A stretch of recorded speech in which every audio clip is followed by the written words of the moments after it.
आऊज़ बिल्लाहि मिनश्शैतानिर्रजीम बिस्मिल्लाहिर्रहमानिर्रहीम। अस्सलामु अलैकुम।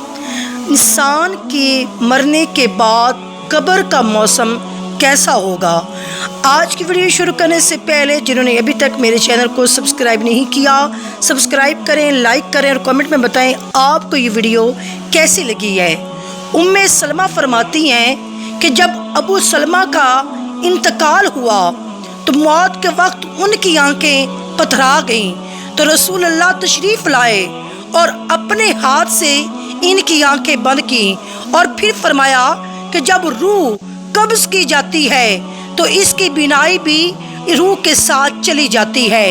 अबू सलमा के घर वाले ये सुनकर समझ गए कि आपका इंतकाल हो गया है और वो रोने लगे।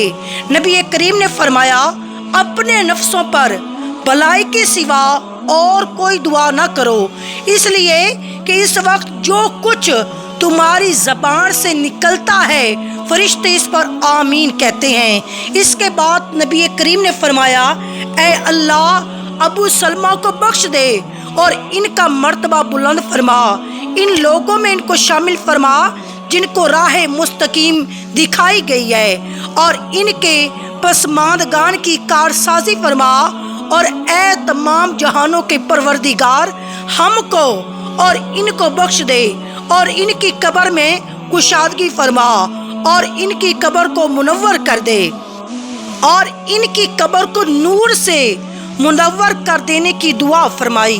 तो साबित हुआ कि मोमिन की कब्र को अल्लाह ताला नूर से मुनव्वर फरमा देता है और काफिर या मुनाफिक की कब्र जुल्मत से भर दी जाती है और इसे तंग कर दिया जाता है।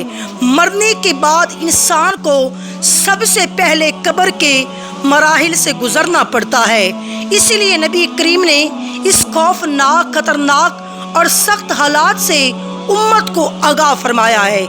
इसलिए तो आप नबी करीम ने फरमाया, अगर मुझे इस बात का डर ना होता कि तुम मुर्दे ही दफन करना छोड़ दोगे तो मैं अल्लाह ताला से दुआ करता वो तुम्हें भी अज़ाब कब्र सुना दे जिस तरह के मैं सुनता हूँ। सहाबा कराम भी कब्र के तसव्वुर से लरज़ गए। तो नबी करीम ने इरशाद फरमाया, कब्र आखिरत की मंजिलों में से पहली मंजिल है, तो जिसने इस मंजिल से निजात पाई इसकी बाद की मंजिलें आसान हो गईं और जिसने इस मंजिल से निजात हासिल ना की इसके बाद की मंजिलें सख्त और दुश्वार हो गई। रसूलुल्लाह ने फरमाया, मैंने कभी कोई मंजर कब्र से ज़्यादा सख्त नहीं देखा। हज़रत अबू हुरैरा फरमाते हैं, रसूलुल्लाह ने फरमाया, मुर्दे को जब कब्र में डाल कर लोग वापस आते हैं तो इनके जूतों की आवाज़ सुनता है। अगर वो मोमिन होता है तो नमाज इसके सर के पास, रोज़ा इसकी दाएं जानिब, ज़कात इसकी बाएं जानिब और दूसरे नेक अमाल, सदका, खैरात, सिला रहमी और लोगों से अच्छा सलूक इसके पाँव के पास आ जाते हैं। जब इसके सर की तरफ से कोई आता है तो नमाज इसके करीब आने से रोकती है, इसकी दाएं जानिब कोई आता है तो रोज़ा इसको अपने करीब आने से रोकता है और आड़ बन जाता है, और जब कोई बाएं जानिब से आना चाहता है तो ज़कात रास्ता रोक लेती है और इसको करीब आने से रोकती है, और जब इसके पाँव की तरफ कोई आता है तो इसके नेक अमाल, सदका, खैरात, सिला रहमी और लोगों के साथ हुस्न सलूक इसकी आड़ बन जाते हैं। फिर इसे कहा जाता है कि बैठ जाओ। जब वो बैठ जाता है तो इसको सूरज ऐसे दिखाई देता है जैसे गरूब होने को है। फिर इसे कहा जाता है, तुम इस शख्स के बारे में जो तुम में मबऊस हुआ था क्या कहते हो और इसके मुतल्लिक क्या गवाही देते हो? वो कहता है, मुझे ज़रा नमाज पढ़ लेने दो।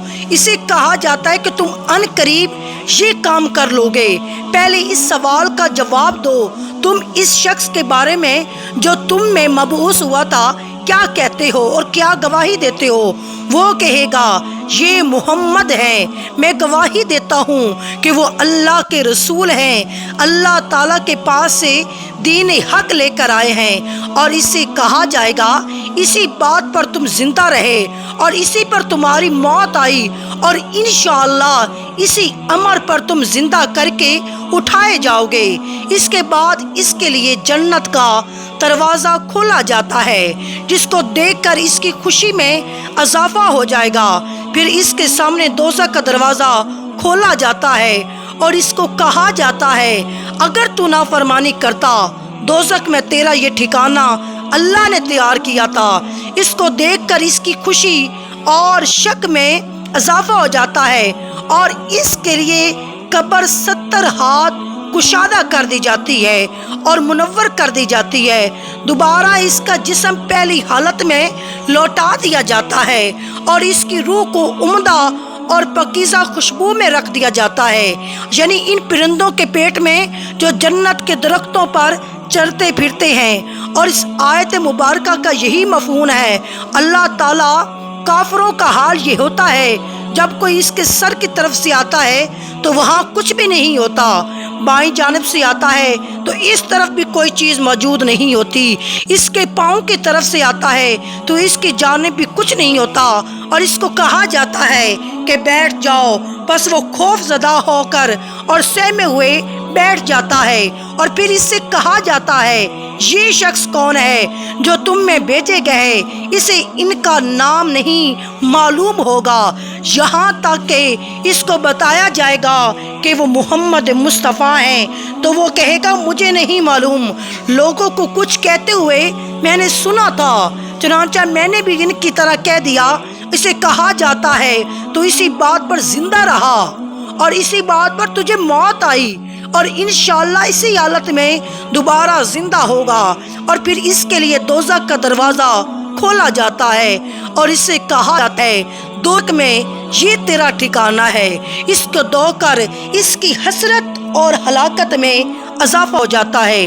پھر جنت کا دروازہ کھولا جاتا ہے اور اسے کہا جاتا ہے اگر تو فرما برداری کرتا تو جنت میں یہ ٹھکانہ اللہ تعالیٰ نے تیرے لیے تیار کیا تھا۔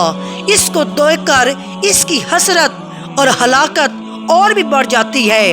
پھر اس کی قبر اس قدر تنگ کی جاتی ہے کہ ادھر کی پسلیاں ادھر نکل جاتی ہیں اور ادھر کی ادھر۔ اللہ فرماتا ہے جو شخص میری اس نصیحت سے اعراض کرے گا تو اس کے لیے تنگی کا جینا ہوگا۔ تو اللہ تعالیٰ سے دعا ہے کہ اللہ تعالیٰ ہمیں کامل ایمان والی زندگی عطا فرمائے اور ہمیں قبر کے عذاب سے بچائے اور محشر کے عذاب سے بچائے۔